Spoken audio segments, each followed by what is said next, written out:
Yeah, so young people should be proud of being Dominican. They should be proud of things Dominican, their food, their Creole wear, their songs, their music, their language. They should take pride in the Creole and in the Cocoy, in the history of the country, in the heritage sites. To be proud of the old Milica Brits, the beautiful places in Dominic, beautiful sites. Proud of the Kalinago people, proud of ourselves, proud of the African ancestry, even the European ancestry. So we were a whole mix of different peoples and cultures. So then, and what has emerged is a beautiful Dominican identity, a beautiful Caribbean identity that we can be proud of, not just in Dominica, in the world. I mean, I have traveled to the States where they've had international festivals where people from the different countries, they ask you to put on your Creole wear, they ask you to show some exhibits from your country, they ask you to put to bring some samples of your food. And each country you see them bringing their national costumes, their food. What does Dominica bring? And so as young people, they're going to go out there to those universities, they're going to go to colleges, they're going to maybe to some community in some part of the world where they may be asked to showcase some of Dominica, and they have to show something, so they have to know. And it's not that we don't have it, we have it. We have our national costumes to show, we have the food, we have the language, we have the exhibits. Dominica has a lot to show the world. And our young people must be proud of that, and they must be proud to let other people know about it.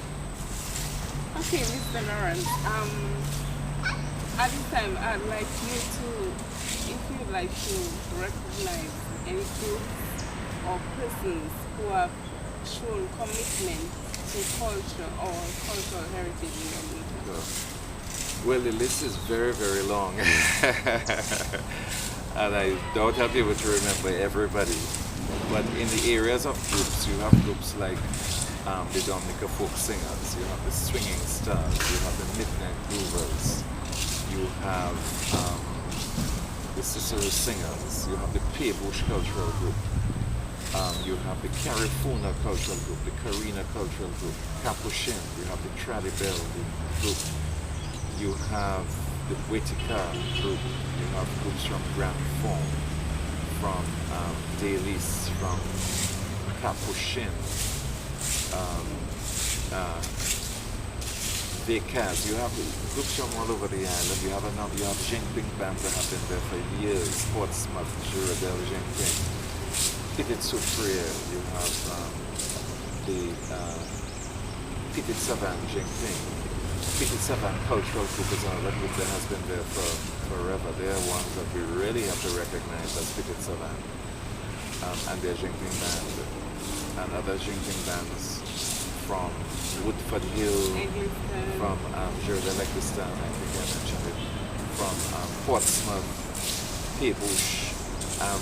So there are so many groups. Now you have I mentioned some of the bands, but even the more modern bands like WCK and Esclave and Triple K, all those bands that have played a role in Dominica's culture. You have individuals like Ophelia, like Mikel, Jeff Joseph, that has been there for a long time, promoting Cadas.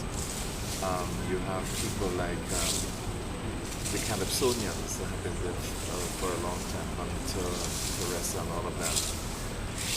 You have your church choirs, all of that is part of culture as well. You have your dance groups, like White Tukabuli Dance Company. You have your theatre groups, like New Dimension Theatre.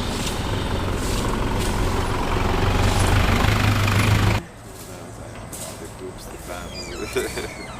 So what would you say about our Creole language and the persons who have continued to promote Creole in Dominica? Yes, well, I mean, it's just so important. First of all, we have to start with the people who continue to speak the Creole. That's very important. And we still, thank God, have a lot of Creole in our music, like the Cadence music, a lot of Creole in our folk songs and the Bele songs you hear every year. A lot of Creole in our conte every year. and the Kokoi Tory, the Kokoi from Marigot Wesley, is still widely spoken in those communities, Marigot Wesley, Woodford Hill. Creole is also widely spoken, although I think now we really need to speak it more, to take more steps to try to get more people to speak it, especially in the urban areas like Roseau and so on. But I know too that KEC, the Comité Poétique Creole, has made efforts in trying to publish various documents on different aspects of the Creole language. I know there are Kokoi publications as well.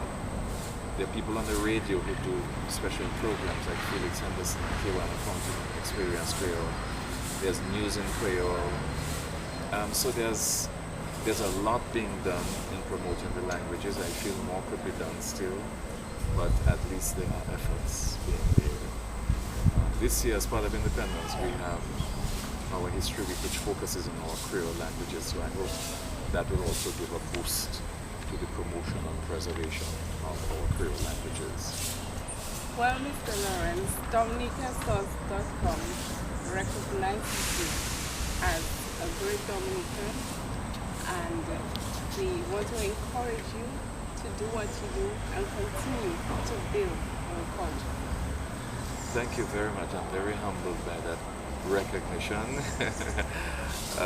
But thanks, and I give God thanks and praise, because I know I could never have done it without Him.